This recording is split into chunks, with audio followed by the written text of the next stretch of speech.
إن الحمد لله نحمده ونستعينه ونستغفره ونعوذ بالله من شرور أنفسنا وسيئات أعمالنا من يهده الله فلا مضل له ومن يضلل فلا هادي له وأشهد أن لا إله إلا الله وحده لا شريك له وأشهد أن محمدا عبده ورسوله يا أيها الذين آمنوا اتقوا الله حق تقاته ولا تموتن إلا وأنتم مسلمون يا أيها الناس اتقوا ربكم الذي خلقكم من نفس واحدة وخلق منها زوجها وبث منهما رجالا كثيرا ونساء واتقوا الله الذي تساءلون به والأرحام إن الله كان عليكم رقيبا يا أيها الذين آمنوا اتقوا الله وقولوا قولا سديدا يصلح لكم أعمالكم ويغفر لكم ذنوبكم ومن يطع الله ورسوله فقد فاز فوزا عظيما أما بعد فإن أصدق الحديث كتاب الله وخير الهدي هدي محمد صلى الله عليه وسلم وشر الأمور محدثاتها وكل محدثة بدعة وكل بدعة ضلالة وكل ضلالة في النار. Bapak-bapak, ibu-ibu, saudara-saudari sekalian rahimakumullah, alhamdulillah kita bisa melanjutkan kajian kita dan kita sudah memasuki bab janais gitu ya. Sekarang ma yahrumu ala aqaribil mayyit, hal-hal yang diharamkan bagi keluarga mayit.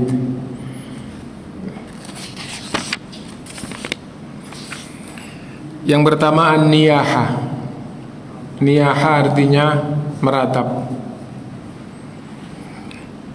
An Abi Malik al-Ash'ari, dari Abu Malik al-Ash'ari radhiyallahu anna Nabiya sallallahu alaihi wasallam qala, sesungguhnya Nabi sallallahu alaihi wasallam bersabda, arba'un fi ummati min amril jahiliyati la yatrukunahun.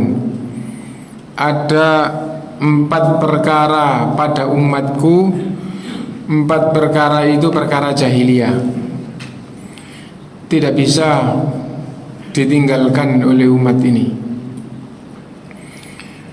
Penjelasan tidak bisa ditinggalkan oleh umat ini setiap masa, meskipun umat Islam ada saja yang terjerumus di dalam 4 hal ini.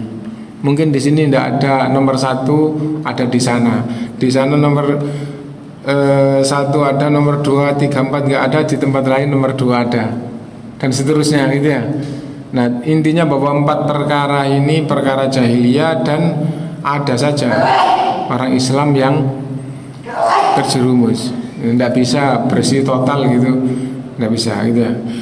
Padahal sudah beragama Islam gitu ya.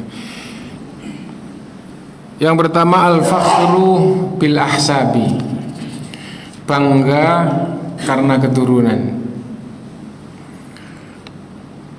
Karena keturunan darah biru, keturunan leluhur, keturunan orang kaya, keturunan, yang penting membanggakan diri. Kenapa dia kok bangga? Karena leluhurnya. Itu perkara jahiliyah dan setiap zaman di umat Islam itu ada saja.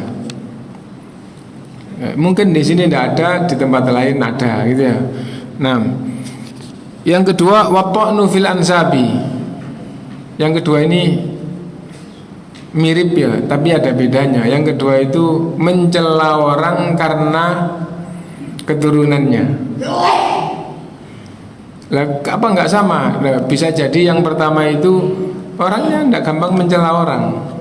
Dia tidak mencela, tapi dia bangga gitu. Nah, terus yang kedua ini bisa jadi dia tidak membanggakan karena dia sendiri juga bukan darah biru gitu ya. Tapi Masya Allah ada orang yang rendah, keturunan rendahan itu gampang dicela. Nah, mencela orang, kenapa orang itu dicela gitu? Karena gitu, keturunannya juga gitu. Itu adalah jahiliyah. Yang ketiga walistisqa'u bin nujum, punya kepercayaan perbintangan. Punya kepercayaan perbintangan. Kalau di zaman jahiliyah, kepercayaan perbintangan itu berkaitan dengan turun hujan karena bintang ini, tidak turun hujan karena bintang ini, gitu. Nah jadi kayak gitu. Tapi berkembang dengan berbagai macam. Dulu gitu, waktu koran masih banyak gitu ya, salah satu koran itu ada ramalan bintang, ada gitu ya. Nah ya kayak gitu. Nah itu modelnya itu salah satu nggak tahu model gitu terus apa enggak, itu salah satunya itu begini. Kalau orang itu lahir tanggal 1 sampai tanggal 15 Januari, sekedar contoh itu modelnya saja. Oh itu rezekinya lancar tapi gampang sakit. Nah itu kepercayaan dari mana gitu. Nah itu namanya bintang apa gitu. Nah itu kepercayaan perbintangan itu. Wan niyaha, dan yang keempat adalah meratapi kematian. Waqala, lalu Nabi menjelaskan, wan naihatu idza lam tatub qabla mautiha, dan orang yang melakukan ratapan jika tidak bertaubat sebelum meninggal, tuqamu yaumal qiyamati wa 'alaiha sirbalun min qatiranin wa dir'un min jarabin, akan dibangkitkan pada hari kiamat dan dia diselimuti cairan tir atau cairan tembaga dan diliputi kudis. Hadisnya seperti itu gitu ya. Nah dan yang berkaitan dengan tir atau tembaga tadi itu karena memang lafadznya bisa diartikan duanya gitu ya. Nah seandainya itu ada yang mengartikan yang satu boleh-boleh aja, ada yang lain mengartikan yang satunya itu nggak apa-apa, tapi teksnya itu wa 'alaiha sirbalun min qatiran wa dir'un min jarab gitu. Nah dan itu menunjukkan bahwa dosa besar. Kenapa? Karena diancam di neraka atau diancam di hari kiamat seperti ini. Nah itu kaitannya dengan bab adalah termasuk perkara jahiliyah adalah niyaha. Jadi 4 hal umat Muhammad SAW itu tidak bisa bersih dari 4 hal ini di setiap zamannya gitu. Nah 4 hal ini perkara jahiliyah ada terus pada umat Islam di setiap zaman gitu. Yang pertama adalah bangga karena nasab, karena keturunan. Yang kedua, orang itu dicela oleh orang lain. Kenapa kok dia dicela juga? Karena keturunan, karena nasab. Yang ketiga yaitu kepercayaan khurafat atau yang tadi itu perbintangan tadi itu. Dan yang keempat adalah niyaha, meratapi kematian itu. Dan meratapi kematian itu di kalangan generasi awal Islam ya, segala macam kegiatan yang mengingat kembali musibah kematian itu masuk di dalam bab niyaha. Segala kegiatan itu dalam rangka mengingat kembali musibah kematian itu masuk dalam bab niyaha. Orang ingat muncul-muncul sendiri mungkin, tapi kalau itu diperingati musibah kematian, diperingati dengan acara tertentu gitu, maka itu termasuk niyaha. Baik itu memperingati musibah kematian itu misalnya bulanan atau tahunan atau enggak pakai ketentuan, yang penting dalam rangka mengingat musibah kematian ada mengadakan kegiatan, maka itu termasuk niyaha. Nah itu. Nah, yang kedua di sini ditulis yang kedua dan yang ketiga, darbul hudud wa syaqqul juyub, memukul-mukul pipi, merobek-robek pakaian. ada kematian terus itu akhirnya mencelakai diri di zaman jahiliyah itu. Kalau ada musibah terus ngikuti adat itu pipinya sendiri dipukul-pukul sendiri gitu ya. Nah itu. Atau misalnya kepala keluarga mati ya, meninggal atau anaknya meninggal itu terus itu baju dirobek-robek. Nah, dan di zaman kita berkembang bisa saja ada gelas dibanting gitu ya. Nah, ada rak dirobohkan, akhirnya banyak yang pecah. Dikasih tahu bahwa suaminya meninggal, terus terperanjat, terus akhirnya ada gelas dibanting, ada. Nah, itu sama saja sesungguhnya. Ini yang ada di zaman jahiliyah melukai fisiknya atau merobek baju, maksudnya merusak gitu. Yang keempat, halqu sya'ri. Halqu sya'ri. Tadi kita baca dulu hadisnya ya. An Abdillah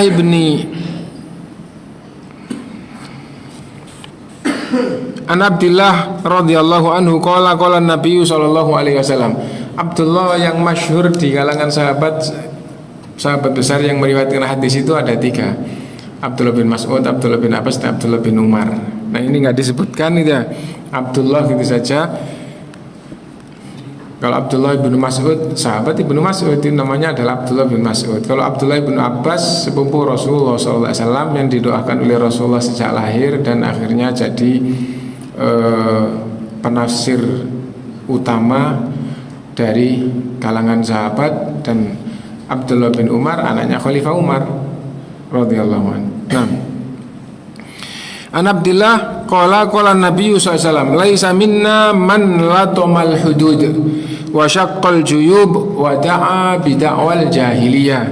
Bukan termasuk golongan kami orang yang nampar-nampar pipi, orang yang robek-robek baju, orang yang menyeru dengan seruan-seruan jahiliyah. Maksudnya adalah apabila ada musibah kematian. Kenapa? Karena kebiasaan orang jahiliyah ketika ada musibah kematian itu ada yang melakukannya itu dengan mukul-mukul pipinya, mukul kepalanya gitu ya.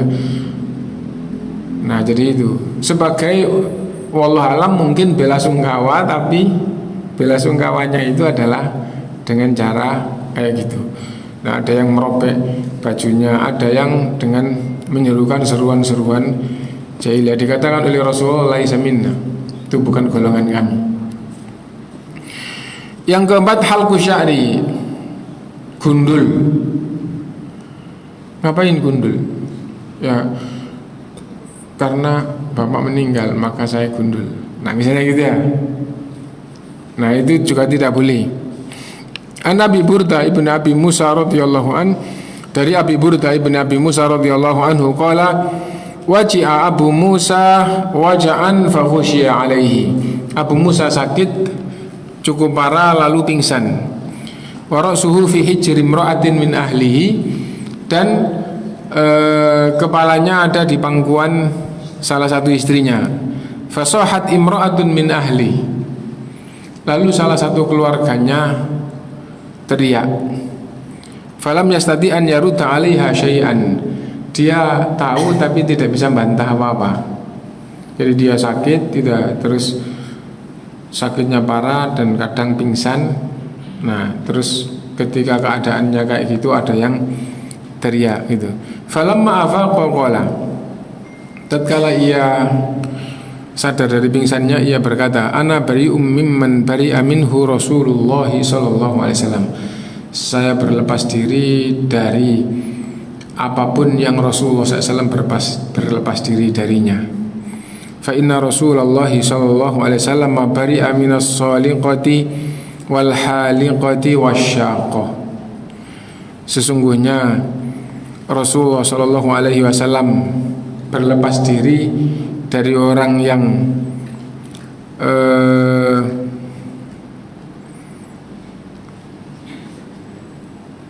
berteriak atau bersuara berteriak, ikamanya berteriak ketika ada musibah tertentu, utamanya berkaitan dengan kematian, terus teriak, atau gundul, atau merusak gitu, atau merobek. Kalau tadi itu merobek-robek pakaian, atau misalnya nampar-nampar pipi, nah itu syakoh itu masuk di situ gitu. Syakoh artinya adalah merusak gitu.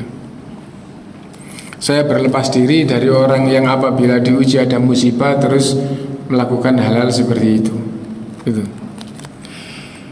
Yang kelima, nasyur sya'ri, mengurai rambut.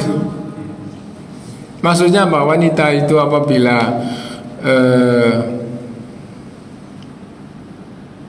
menyisir rambutnya kemudian diikat supaya tidak berantakan misalnya gitu ya. Nah terus ketika ada musibah kematian terus rambutnya dibiarkan terurai. Li hadits imra'atin minal mubayyi'ati qalat kana fima akhadha alaina Rasulullah sallallahu alaihi wasallam fil ma'ruf alladhi akhadha alaina alla na'siyahu fihi wa alla nakhmusha wajhan wa alla nat'uwa biwailin wa la nashqa jaiban wa alla nanshura sya'ran. Karena fima akhadha alaina Rasulullah SAW, termasuk yang diambil sumpah atau diambil janji oleh Rasulullah SAW pada kami, fil ma'ruf alladhi akhadha alaina, dalam kebaikan yang disumpahkan atau diambil janjinya kepada kami, alla na'siyahu fihi, agar kita tidak durhaka atau tidak maksiat kepada Rasulullah sallallahu alaihi wasallam, wa alla nakhmusha wajhan, kita telah disumpah kalau ada musibah tidak boleh mencakar-cakar wajah, wala natu'wa biwailin, dan tidak boleh mengatakan celaka. Suaminya meninggal atau bapaknya meninggal, duh celaka, tidak boleh ngomong gitu gitu. Wala nasyqa jaiban, tidak boleh merusak atau merobek baju. Tadi itu yang syaqqa tadi, yang artinya merusak tadi itu, di sini itu merusak baju, merobek baju gitu. Wala nansyura sya'ran, dan tidak boleh mengurai rambut. Maksudnya dalam rangka kematian itu gitu. Intinya hal-hal yang biasa dilakukan oleh orang-orang jahiliyah, kepercayaan-kepercayaan jahiliyah itu tidak boleh dilakukan setelah Rasulullah SAW mengajarkan agama kepada para sahabat. Lah terus bagaimana supaya semua itu terhindar? Sabar terhadap musibah yang diujikan oleh Allah SWT. Sebagaimana pembahasan sebelum ini, diperintah untuk bersabar, diperintah untuk berdoa kepada Allah gitu, untuk jenazahnya, dan diperintah berdoa kepada Allah agar Allah mengganti dengan yang lebih baik itu. Berikutnya, mayajibu lil mayit, kewajiban untuk jenazah. Maksudnya kewajiban yang orang yang masih hidup untuk jenazah. Berarti di sini hak jenazah yang menjadi kewajiban orang Islam. Wa yajibu lil mayyiti ala man hadarahu min ahlihi, dan mayit itu punya hak yang menjadi kewajiban orang-orang yang hadir, keluarganya, au ghairihim, atau bukan keluarga. Arba'atu umur, 4 hal, yaitu ghusluhu wa takfinuhu wa salatu alaihi wa dafnuhu, yaitu memandikan, mengafani, mensolati, dan menguburkan.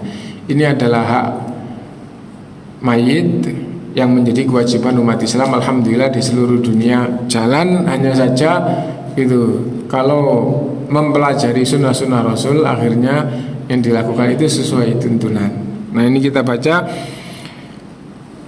wa wujubuhu ma'khudun min amrin Nabi sallallahu alaihi wasallam bihi fi ghairi ma hadits. Kewajiban 4 hal tersebut bagi yang hidup kepada atau untuk yang meninggal itu disabdakan oleh Rasulullah SAW di dalam banyak hadis. Salah satunya qauluhu sallallahu alaihi wasallam fil muhrimil ladzi waqasadhu naqaduhu. Salah satunya tatkala ada orang yang sedang ihram terlempar dari untanya terus meninggal. Rasulullah bersabda, "Igsiluhu bima'in wasidrin." Mandikan saudara kalian itu dengan air dan bidara. Berarti di sini perintah memandikan. Wa qauluhu fi ibnatihi Zainab. Dan sabda Nabi SAW tatkala putrinya yaitu Zainab meninggal. Nabi SAW bersabda, "Igsilnaha thalathan au khamsan au sab'an." Rasulullah bersabda kepada para wanita, mandikanlah Zainab 3 kali atau 5 kali atau 7 kali. Diperintah memandikan gitu. Nah, dan di sini disebutkan 3 kali atau 5 kali atau 7 kali. Ulama Ahlussunnah memberikan penjelasan sunnahnya 3 kali, kalau merasa kurang maka 5 kali, kalau merasa kurang 7 kali, berarti sunnahnya ganjil. Sunnahnya ganjil. Seandainya dimandikan hanya sekali gitu, dan dianggap sudah bersih, maka sah menurut pemahaman semua ulama. Nah, adapun hadis ini menunjukkan sunnahnya memandikan jenazah itu ganjil gitu, ganjil. Jadi kalau sekali dinilai sudah sempurna, ya udah, atau 3 kali atau 7 kali atau 5 kali atau 7 kali. Nah, tata cara memandikan. An Ummi Atiyah radhiyallahu anha anna Rasulullah sallallahu alaihi wasallam qala. Dari Ummu Atiyah radhiyallahu anha, anna Rasulullah SAW, sesungguhnya Rasulullah SAW qala lahunna, berkata kepada para wanita, fi ghusli ibnatihi, dalam memerintahkan memandikan putri Rasulullah SAW yaitu Zainab. Ibda'na bimayaminihinna wa mawadhil wudu'i minha. Mulailah dari yang kanan, dari anggota wudhu. Dan kalau kitabnya itu sempurna atau kitab fikihnya ulama yang besar itu, memandikan jenazah itu sama dengan tuntunan atau caranya sama dengan mandi besar. Maksudnya mandi besar itu mandi yang disyariatkan di dalam Islam. Kalau di dalam Islam itu tidak ada mandi besar, mandi kecil gitu. Yang ada itu mandi yang disyariatkan, ada 2, yaitu wajib sama sunnah. Adapun tata caranya sama. Misal mandi junub itu wajib. Nah, yang gitu, gampangnya begitu. Nah, mandi hari raya itu sunnah, tapi tata cara mandinya sama. Nah, banyak itu mandi yang diwajibkan juga. Ada beberapa mandi yang diwajibkan, dan yang cukup banyak mandi yang hukumnya sunnah. Mandi hari raya sunnah, mandi ihram sunnah, mandi memasuki tanah suci kota Mekah sunnah. Nah, mandi hari Jumat ulama berbeda pendapat, ada yang mengatakan wajib, ada yang mengatakan sunnah. Nah, adapun tata cara mandinya sama. Bagaimana? Mencuci kedua tangan ya. Setelah itu membasuh 2 lubang bawah. Setelah itu wudhu seperti wudhu untuk sholat. Nah, ini wudhu untuk memulai mandi, tapi wudhu dulu. Setelah itu anggota badan diawali dengan kepala, kemudian badannya. Jika anggota badan itu double, maka yang kanan lebih dulu. Dan memandikan jenazah itu juga sama gitu. Berarti mencuci kedua tangan jenazah. Setelah itu membersihkan 2 lubang bawah gitu. Nah, kemudian mewudukan jenazah. Kemudian melanjutkan. Apabila sudah sekali selesai, diulang, berarti langsung 2 sama langsung 3. Kenapa? Karena sunnahnya ganjil tadi itu. Nah, dan bahkan di dalam riwayat yang lain, in ra'aitunna dzalika, jika kalian menilai perlu 5 kali 5 kali. Jika kalian menilai perlu ditambah lagi, maka 7 kali. Nah, itu menunjukkan bahwa tidak harus 7 kali, tidak harus 5 kali, tapi ganjil. Apabila sudah 3 dianggap, wah ini kok gampangannya ini keset, ini kok masih licin misalnya gitu ya, akhirnya dimandikan lagi, maka bukan sekali tapi ditambah 2 kali. Asalnya 3 jadi 5. Itu maksud daripada hadis tadi itu. Iya, dari awal. Nah, dari mandinya saja. Dari mandi saja. Ya ada juga yang sekedar pemahaman Ustadz itu, ada juga yang ya kalau gitu dari awal gitu. Nah ada yang menilai bahwa tidak cukup mandinya saja. Kenapa? Karena wudhu itu gampangannya tidak dalam rangka untuk membersihkan. Sementara orang menilai, wah kok kayaknya kurang bersih, itu kaitannya dengan kebersihannya. Nah itu.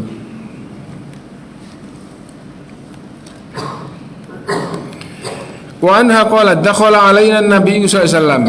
Rasulullah SAW masuk kepada kami. Wa nahnu naghsilu bintahu, dan kami sedang memandikan putrinya Rasulullah SAW. Gitu. Faqala igsilnaha thalathan aw khamsan aw akthar min dzalik. Mandikan 3 kali atau 5 kali atau lebih. In ra'aitunna dzalika, jika kalian menilai lebih, maksudnya menilai perlu lebih. Dari 3, 5 gitu. Apabila kalian menilai perlu gitu. Bima'in wasidrin wa ja'alna fil akhirati kafuran aw syai'an min kafur, dan yang paling akhir gitu, mandikan dengan kafur atau dicampur sedikit kafur. Kafur itu pengharum. Nah dan di zaman kita wallahu alam itu yang umum adalah kapur barus, dilembutkan, dihancurkan. Nah dan kapur barus itu di samping mengharumkan juga membuat keset dan juga mengawetkan gitu.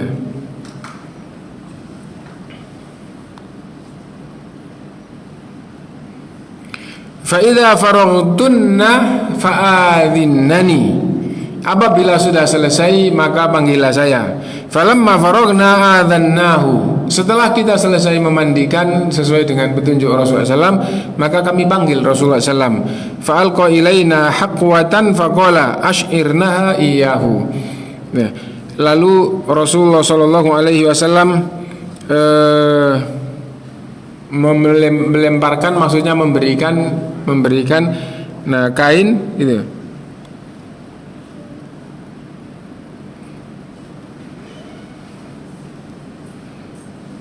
Dan kemudian ditutupkan di kepalanya gitu. Wa anha qalat fadhafarna sya'raha thalatha athlafin qarnaiha wa nasiyataha gitu. Dan masih diriwayatkan oleh Ummu Atiyah, lalu kami pintal rambutnya dengan 3 pintalan gitu, di kanan kirinya dan di ubun-ubunnya. Wa anha qalat, dan masih dari Ummu Atiyah radhiyallahu anha, fadhafarna sya'raha thalathata qurunin, kami pintal rambutnya dengan 3 pintalan. Wa alqainaha khalfahu, lalu kami arahkan ke belakangnya. Nah itu. Ada faedah yang difahami dari hadis ini. Di antara ulama menjelaskan bahwa apabila yang meninggal itu wanita, rambutnya panjang, maka dikepang 3. Dikepang 3 karena di sini 3 itu. Apabila memungkinkan dikepang 3, dikepang 3 gitu. Berikutnya, man yatawallal ghusla, siapa yang disunahkan untuk memandikan jenazah. Yatawalla ghusnal mayyiti man kana a'rafa bi sunnatil ghusli, yang disunahkan memandikan jenazah adalah yang paling faham terhadap sunnahnya memandikan jenazah. Nah itu, jadi tidak asal Ustaz saya ikut mandikan atau saya mandikan, tidak asal gitu. Tapi hendaknya yang memandikan jenazah itu yang paling faham terhadap sunnahnya memandikan jenazah. Nah itu. La siyama idza kana min ahlihi wa aqaribi, lebih-lebih jika kerabat atau keluarga. li'anna alladhina tawallaw ghuslahu sallallahu kanu min ahlihi, dan itu juga diambil dari tatkala Nabi SAW meninggal yang memandikan juga keluarganya. An Ali radhiyallahu an qala, dari Ali radhiyallahu an ia berkata, ghassaltu Rasulullah sallallahu alaihi wasallam, saya mandikan Rasulullah SAW. Dan Ali itu keluarganya, kenapa? Karena sepupu, Ali sepupu Rasulullah gitu. Nah, dan sepupu itu keluarga, dan Ali itu menantu Rasulullah SAW gitu. Faja'altu anzuru ma yakunu minal mayyiti falam arra syai'an. Aku perhatikan yang biasa terdapat pada jenazah. Saya perhatikan Rasulullah SAW tidak ada. Maksudnya yang biasa ada pada jenazah tidak ada pada Rasulullah SAW. Gitu. Kelanjutannya, wa kana thayyiban hayyan wa mayyitan. Rasulullah SAW itu betul-betul baik ketika hidup dan juga tatkala dia meninggal. Berarti yang dimaksudkan biasanya jenazah itu ininya tidak baik, ininya kotor, ininya apa begitu. Nah, tatkala Ali radhiyallahu anhu mandikan Rasulullah SAW, sama sekali itu tidak ada. Sesungguhnya Rasulullah SAW itu hidupnya, waktu masih hidupnya juga sangat bagus, dan ketika meninggal juga jenazahnya sangat bagus.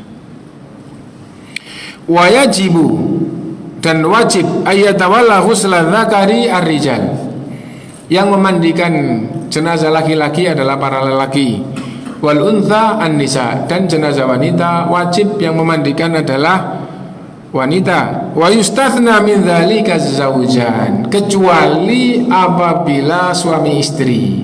Apa maksudnya suami istri? Apabila yang meninggal perempuan yang memandikan suaminya boleh, yang meninggal laki-laki yang memandikan istrinya boleh. Ya, fa innahu yajuzu likullin minhuma ayyatawalla ghuslal akhar. Suami istri boleh yang satu memandikan pasangannya, yang meninggal perempuan dimandikan suaminya, yang meninggal laki-laki dimandikan istrinya. Itu dibenarkan. Bahkan apabila memahami sunnah memandikan, maka yang paling bagus yang memandikan itu adalah pasangannya, maksudnya suami atau istri, tergantung yang meninggal. Kalau yang meninggal perempuan, yang paling utama memandikan istrinya adalah suaminya, itu bukan wanita-wanita lain gitu. Dan apabila yang meninggal itu laki-laki, yang paling utama, yang paling baik yang memandikan jenazah laki-laki adalah istrinya. Nah itu.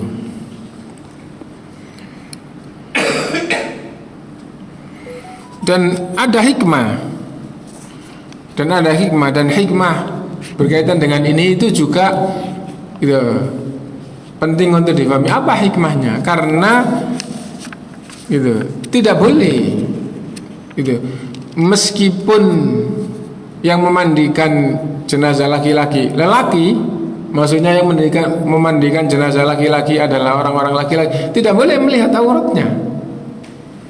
Karena itu memandikan yang sunnah itu mulai dari awal sampai akhir itu tidak boleh terlihat auratnya. Lah bagaimana tatkala membersihkan dua lubang bawah? Tetap dalam keadaan tertutup. Nah, orang kalau tidak belajar tidak ngerti gitu.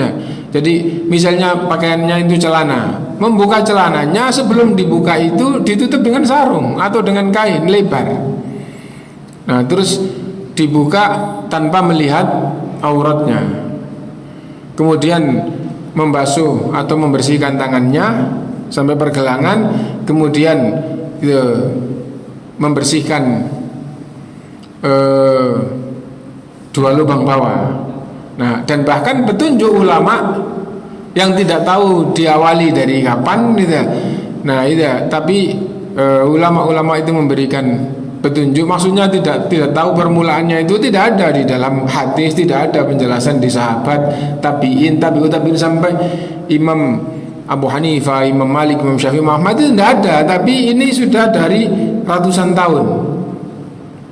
Ini siapa yang memulai? Tapi mereka nyandarkan itu. Dan dulu, nah jadi gitu, ulama tahun abad ke-7 Hijriah, abad ke-8 Hijriah itu, dan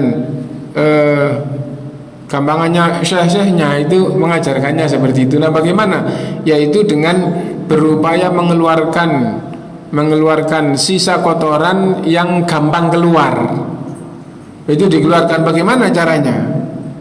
Nah, kepalanya dan bagian atas dadanya itu agak diangkat, terus perutnya ditekan supaya kotoran yang gampang keluar itu keluar. Nah, jadi robo biasa terus agak dinaikkan sedikit untuk bagian dada dan kepala, akhirnya terangkat, terus perutnya ditekan supaya kotoran yang gampang keluar itu keluar sebelum dimandikan. Nah, jadi itu. Nah, setelah itu terus dibersihkan 2 lubang bawah. Nah, setelah bersih kemudian diwudukan. Setelah wudu kemudian dilanjutkan untuk dimandikan dari kepala, dan apabila anggota badannya double, itu didahulukan yang kanan. Nah, apabila istri itu faham memandikan jenazah dan gampangannya jiwanya kuat. Kenapa? Karena kadang-kadang suami meninggal jiwanya tidak kuat gitu. Jangan memandikan, semakin dekat semakin nangis. Nah, misalnya gitu ya. Kalau gitu ya berarti uzur. Kenapa? Karena keadaannya seperti ini. Nah, suami relatif lebih tahan, lebih kuat, biasa gitu ya. Nah, kalau yang meninggal itu istrinya, yang paling bagus apabila suaminya itu bisa ngerti sunnah, maka yang paling bagus untuk memandikan istrinya adalah dia sebagai suami. Lah, kenapa begitu? Karena suami istri itu boleh melihat aurat satu kepada yang lain. Itu diantara hikmahnya. Meskipun di sini itu sudah tidak saatnya untuk melihat itu ya, dan juga pikiran orang itu sudah tidak melihat itu ketika ditinggal mati gitu ya. Nah, tapi ini adalah kewajiban, dan gampangannya sudah tidak tertarik dengan urusan aurat ketika pasangan itu meninggal. Wallahu a'lam, secara umum seperti itu gitu ya. Nah, karena itu yang paling bagus untuk memandikan perempuan itu adalah suaminya. Yang paling bagus untuk memandikan laki-laki, jenazah laki-laki adalah istrinya, jika faham sunnah dan apabila dia jiwanya kuat tatkala meninggal oleh pasangannya. Nah, wa anha, dari Aisyah radhiyallahu anha qalat, "Lau kuntu istaqbaltu min amri mastadbartu ma ghassala an-nabiy sallallahu alaihi wasallam ghairu nisa'ihi." Seandainya waktu bisa ditarik mundur, maka yang akan memandikan Rasulullah SAW pasti istri-istrinya. Nah, itu. Nah, kenapa begitu? Keadaannya luar biasa di waktu itu, tapi setelah semuanya selesai, ya semua itu adalah ujian, tahan semuanya gitu ya. Nah, seandainya bisa ditarik mundur terus jadi kuat kayak gini gitu ya. Ya, Rasulullah meninggal, yang memandikan adalah istrinya. Nah, padahal tadi itu kerabat gitu ya. Nah, dan juga apabila ada aib-aib itu supaya tidak ketahuan orang lain. Di samping aurat juga aib yang ternyata dia itu ada itu benjolan di apanya, ada cacat apa, cacat belang apanya, ya nanti akhirnya orang lain tahu. Nah, tapi kalau istri yang memandikan suami memandikan istri secara umum tahu sejak sebelum meninggal. Nah, wa anha qalat, dan dari Aisyah radhiyallahu anha ia berkata, raja'a ilayya Rasulullah sallam min janazatin bil Baqi. Rasulullah sallam pulang dari ngurus jenazah di Baqi. Wa ana ajidu sudaan fi ra'si. Nah, saya di rumah dalam keadaan kepala saya sakit. Ketika Rasulullah SAW datang, aku luar ra'sah, alangkah sakitnya kepala saya ini. Aisyah radhiyallahu anha, istri Rasulullah SAW di rumah. Rasulullah SAW pulang dari ngurus jenazah di Baqi sampai di rumah ternyata istrinya ngeluh alangkah sakitnya kepala saya ini. Faqala bal ana wa ra'sa. Lalu Rasulullah SAW bersabda, bahkan kepala saya lebih sakit daripada kepalamu. Maksudnya bahwa saya juga sedang sakit yang lebih daripada sakitmu, gitu ya. Nah, tapi orang itu tidak boleh mengeluh, sabar. Maksudnya begitu di sini. Tidak boleh mengeluh, gitu ya. Bersabar, gitu. Nah, gitu. Lalu Rasulullah bersabda, "Ma darraki law mitti qabli fa ghassaltuki wa kaffantuki thumma shallaitu 'alaiki wa dafantuki." Gitu. Alangkah, atau kalau arti persis lafadznya, apa yang memadorotkanmu seandainya kamu meninggal lebih dulu dariku, sehingga aku yang memandikan, sehingga aku yang mengafanimu, aku yang mensolatimu, dan aku yang menguburkanmu. Nah itu maksudnya di sini madorraki, apa yang memadorotkan, maksudnya alangkah baiknya kamu wahai Aisyah seandainya kamu lebih dulu meninggal daripada aku. Kenapa? Karena ini Rasulullah SAW dan Aisyah istri yang paling dicintai gitu. Dan kalau kamu yang meninggal lebih dulu, aku mensolatimu, disolati oleh Rasulullah SAW. Aku yang memandikanmu, aku yang mengafanimu, aku mensolatimu, menguburkanmu. Nah, dan itu juga isyarat bahwa Rasulullah akan meninggal lebih dulu daripada Aisyah. Ya. Nah itu, tidak boleh mengeluh, itu nggak boleh mengeluh. Seandainya sakit itu tambah parah terus kamu meninggal duluan, itu lebih bagus. Maksudnya begitu. Itu lebih bagus. Kenapa? Karena kalau kamu meninggal duluan, aku yang memandikanmu, mengafanimu, mensolatimu, dan yang paling utama dan menguburkanmu. Nah, adapun faedah kaitannya dengan bab Rasulullah suaminya, Rasulullah memandikannya. Kenapa? Itulah yang paling utama. Nah itu.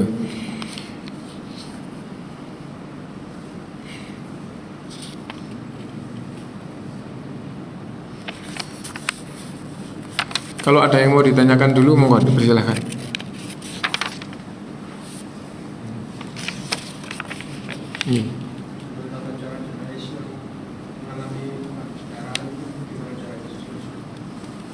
Apabila memandikan jenazah, jenazahnya mengalami pendarahan. Nah, apabila bisa ditutup, ditutup. Gitu. Apabila bisa ditutup, ditutup. Saya sekali waktu dipanggil oleh salah satu jamaah di Surabaya ini, kemudian kalau bersedia diharap untuk memandikan anaknya, gitu ya.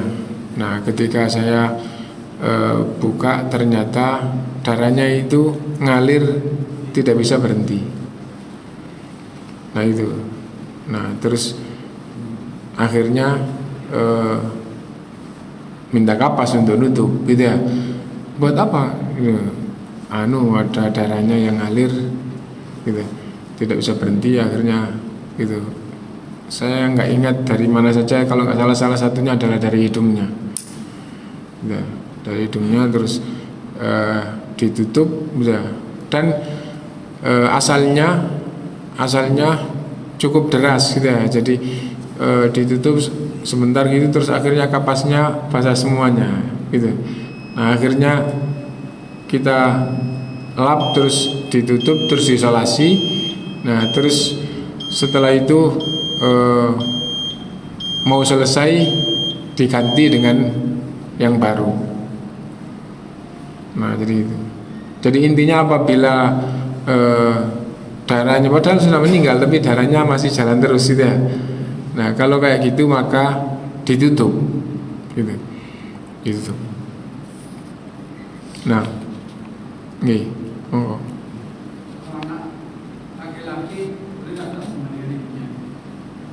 anak laki-laki boleh tidak memandikan ibunya? Yang betul apabila bukan suami istri, apabila bukan suami istri dan jenazahnya sudah balik, jenazahnya sudah balik, gitu. Atau bahkan kalau jenazahnya itu perempuan, gitu, sudah agak besar itu biasanya bahasanya kalau dalam syariat itu mumayyiz. Mumayyiz itu kalau pakai umur 7 tahun. Kalau tidak pakai umur, apabila anak itu sudah faham diajarin ini baik, ini jelek, itu sudah faham. Oh ini baik, ini dosa, ini pahala, itu sudah ngerti gitu ya. Nah jadi itu namanya mumayyiz gitu ya. Apabila sudah seusia kayak gitu, maka yang memandikan perempuan adalah perempuan, yang memandikan laki-laki adalah laki-laki, kecuali suami istri.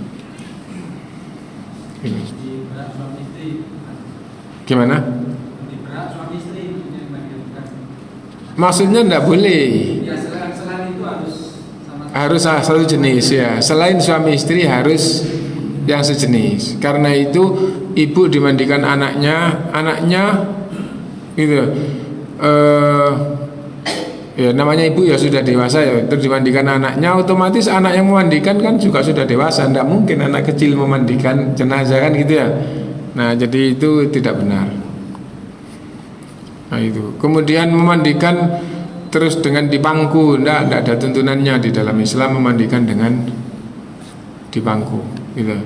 Memandikan tidak ada tuntunannya dengan cara apapun, tetapi itu berpemahaman dipangku. Nah itu tidak benar gitu. Nah kalau tidak ada aturan tidak ada aturan di dalam agama seperti apa, maka tidak boleh menentukan sendiri. Kalau gitu dengan apa saja yang mudah itu yang digunakan, yang dilakukan. Nah di zaman sekarang diketahui yang mudah itu ya, dibuatkan alat yang gampang untuk memandikan. Nah itu ya. Nah misal salah satu keranda untuk memandikan, salah satu tatakan untuk memandikan gitu ya. Itu kayak galaran gitu, tapi nanti ketika mau dimiringkan itu gampang memiringkannya. Nah itu kenapa? Karena ketika di awal ditelentangkan, memiringkan itu tidak gampang. 2 orang 3 orang belum tentu kuat ya. Tapi kalau alatnya itu sudah disiapkan, oh nanti ini yang pinggir diturunkan dikit, dia pakai engsel gitu ya. Yang ini diangkat sedikit, kayak yang di rumah sakit kan ada yang diputer separuh naik. Nah ini bukan depan belakangnya bisa, kanan kirinya juga bisa. Ketika mau dimiringkan. Ketika sudah miring dijaga, nah nanti membersihkan punggungnya yang sebelah. Nanti kemudian dibalikkan lagi, dimiringkan. Yang memiringkannya itu karena sudah disiapkan alatnya gampang gitu loh. Tidak apa-apa, itu lebih bagus. Nah itu. Nah karena pengalaman yang memandikan itu, apalagi kalau gemuk itu ya, gemuk yang memandikan di dalam cuma 2 orang atau 3 orang, kesulitan untuk membersihkan punggungnya. Nah itu. Nah akhirnya 2 orang miringkan, yang satu membersihkan, dan itu sendiri itu cukup berat gitu. Nah terus dulu asalnya meja untuk mandikan itu biasa gitu aja. Sekarang yang umum itu enggak, yang umum itu tampungan airnya itu agak ke bawah, terus jenazahnya itu di galaran besar-besar itu, kalau besar-besar, ketika disiram langsung jatuhnya tidak membasahi kemana-mana, ketampung terus dibuat aliran. Nah itu, terus yang tadi itu, dan bahkan sekarang itu banyak engsel, mau dinaikkan kepala separuh ke kepala, dinaikkan bisa naik ya. Nah diturunkan lagi, nanti miring. Nah untuk bersihkan punggung tadi itu akhirnya gampang. Nah jadi itu. Nah semua itu juga karena pengalaman. Oh kalau gini nanti mudah, akhirnya dibuat yang gitu. Nah ya ada lagi. Nggih.